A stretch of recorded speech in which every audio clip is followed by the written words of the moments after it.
It's brilliant to hear that Kemi Badenoch wants to model herself on Javier Milei. She wants to bring a chainsaw to cut back the British state.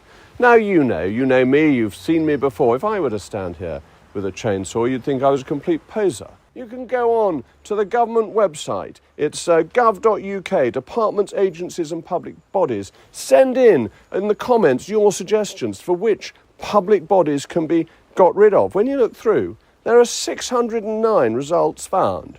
And I suppose you've got to keep the Prime Minister's office, though you may not think much of the current incumbent. But as you go through, start at the top. Think of which departments you can get rid of. The Department for Business and Trade. Let's just have the Board of Trade to negotiate few free trade agreements. The Department of Culture, Media and Sport, with 41 bodies beneath it, agencies and public bodies. What do? People play sport without being told to by the government. The Department for Education.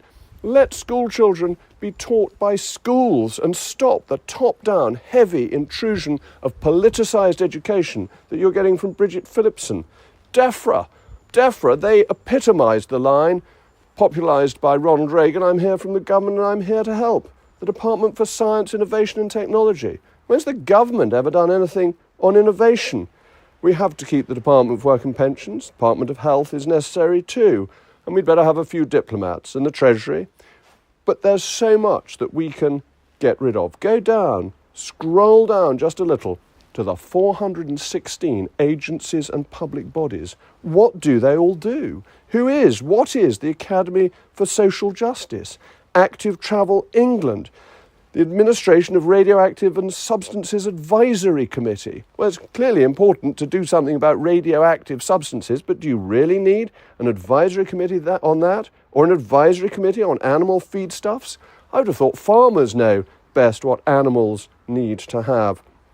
What about the advisory committee on the misuse of drugs? We've got an Illegal Drugs Act which isn't used. Perhaps we should get on and do something about that. The Agriculture and Horticultural Development Board. I'm still in A, and I haven't yet got down to the Arts Council of England, which spends an awful lot of money on not very good quality art. Your money, taxpayers' money. This is where we need to begin to make savings.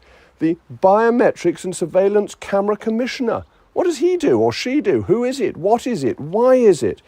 The British Film Institute. Why does that need to be a public body? Film makes a lot of money. There's a huge amount of money in making films and television and all of that. It doesn't need a government-provided institute. The big one, Committee on Climate Change.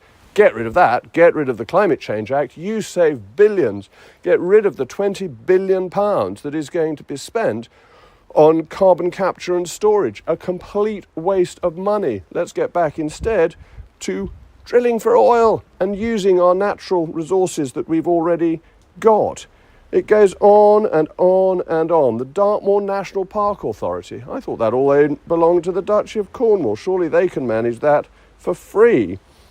There are so many bodies. The Electoral Commission. You know, we ran our elections properly for an enormously long time without an election commission. Since it's come along, elections have become more bureaucratic and not any fairer than they used to be.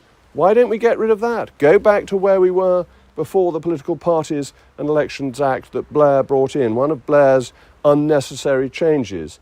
The English Institute of Sport, again, another one that could be got rid of.